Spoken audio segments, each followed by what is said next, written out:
આજે હું તમારી સાથે શેર કરીશ ઉપમાની રેસીપી। સવારના નાસ્તામાં આ ગરમ ગરમ ઉપમા બહુ જ ટેસ્ટી અને સ્વાદિષ્ટ લાગે છે। તમે આ ઉપમા બાળકોના લંચ બોક્સમાં પણ આપી શકો છો। તો ચાલો રેસીપી શરૂ કરીએ। નવી રેસીપી શીખવા માટે મારી ચેનલને સબસ્ક્રાઇબ કરજો અને બાજુમાં આપેલા બેલ આઇકોનને જરૂરથી પ્રેસ કરજો, એટલે નવી રેસીપીના નોટિફિકેશન સૌથી પહેલાં તમને મળે। સૌથી પહેલાં પેનમાં આપણે 2 ટેબલસ્પૂન જેટલું ઘી નાખીશું। ઉપમા ઘીમાં જ સારી લાગે છે, તો બને ત્યાં સુધી ઘીનો જ ઉપયોગ કરવો। ઘી ગરમ થાય એટલે 1 કપ જેટલી આપણે તેમાં સોજી નાખીશું। આ માપથી આપણે 3 થી 4 લોકો માટે ઉપમા બનાવી શકીશું। સોજીને પેનમાં નાખીને લો ટુ મીડિયમ ગેસની ફ્લેમ પર સોજીને સારી રીતે શેકી લેવાની છે। અહીં આપણે ગેસની ફ્લેમ હાઈ પર નથી રાખવાની, નહીંતર સોજી છે તે બળી જશે, તો એ વાતનું તમારે ખાસ ધ્યાન રાખવાનું। સોજીને શેકાતા ઓછામાં ઓછી 5 થી 10 મિનિટ સુધીનો સમય લાગે છે। તો 10 મિનિટ બાદ તમે જોઈ શકો છો કે સોજી આપણી સારી રીતે શેકાઈ ગઈ છે। હવે આ શેકેલી સોજીને આપણે એક પ્લેટમાં કાઢી લઈશું।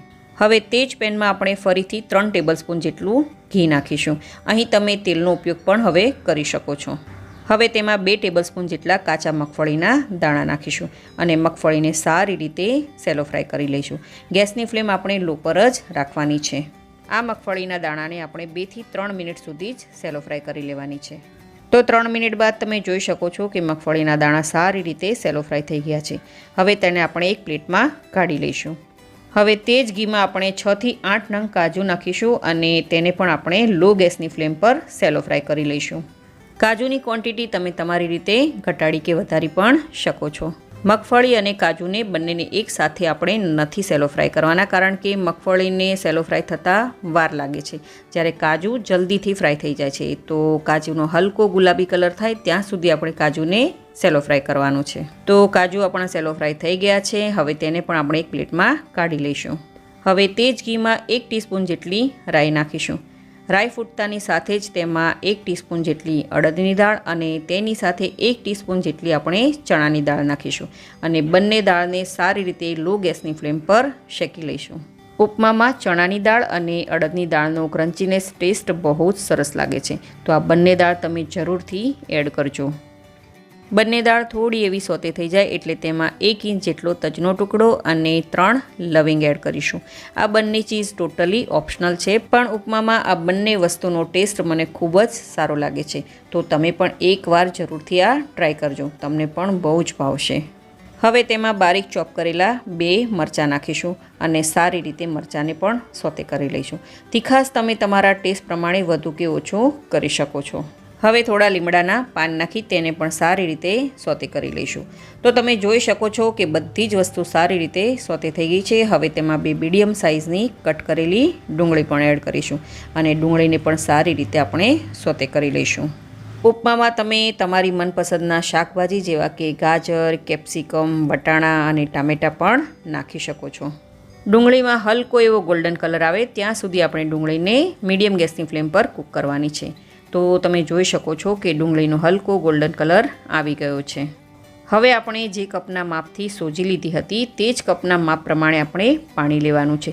જો તમારી પાસે મેઝરિંગ કપ ના હોય તો તમે ઘરમાં રહેલી કોઈ પણ વાટકીનું માપ સેટ કરી લ્યો। અહીં આપણે 1 કપ જેટલી સોજીની સામે 3 કપ જેટલું પાણી લેવાનું છે ને એકદમ સહેલું માપ। 1 કપ સોજીની સામે 3 કપ પાણી। પાણી નાખ્યા બાદ આપણે ટેસ્ટ પ્રમાણે મીઠું નાખીશું અને સારી રીતે મિક્સ કરી લઈશું। હવે આપણે ગેસની ફ્લેમને હાઈ પર કરી લઈશું અને પાણીને 2 થી 3 મિનિટ સુધી સારી રીતે ઉકળવા દઈશું, તેથી બધા જ મસાલા પાણીમાં સારી રીતે મિક્સ થઈ જાય। તો 3 મિનિટ પછી તમે જોઈ શકો છો કે પાણી સારી રીતે ઉકળી ગયું છે અને મસાલા પણ સારી રીતે તેમાં મિક્સ થઈ ગયા છે। હવે આપણે જે સોજીને શેકીને રાખી હતી તેને થોડી થોડી તેમાં નાખતા જઈશું। સોજીને આપણે એકસાથે નથી નાખવાની, નહીંતર તેમાં ગોટલીઓ પડી જશે, એટલે કે લમ્સ પડી જશે। અને સોજીને આવી રીતે પાણીમાં નાખ્યા બાદ કન્ટિન્યુ તેને સ્ટર કરતું જવાનું છે, એટલે કે ચલાવતું જવાનું છે। જેમ જેમ સોજી પાણીમાં મિક્સ થતી જશે તેમ તેમ સોજી છે તે ફૂલવા લાગશે। સોજીને આપણે 2 થી 3 મિનિટ સુધી આવી રીતે કૂક થવા દેવાનું છે। તમે આ રેસીપી કઈ સિટી, કયું સ્ટેટ અને કઈ કન્ટ્રીમાંથી જોઈ રહ્યા છો મને કમેન્ટ કરીને જરૂરથી જણાવજો। તો તમે જોઈ શકો છો કે સોજીએ બધું જ પાણી એબ્ઝોર્બ કરી લીધું છે।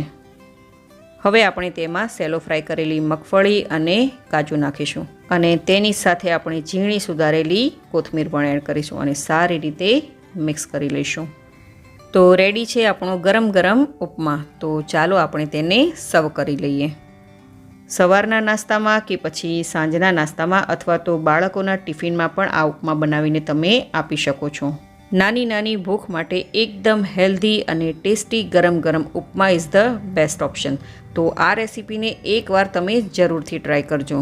જો તમને મારી આજની આ રેસીપી ગમી હોય તો વિડીયોને લાઇક કરજો અને વધારેમાં વધારે શેર કરજો અને મારી ચેનલને જરૂરથી સબસ્ક્રાઈબ કરજો.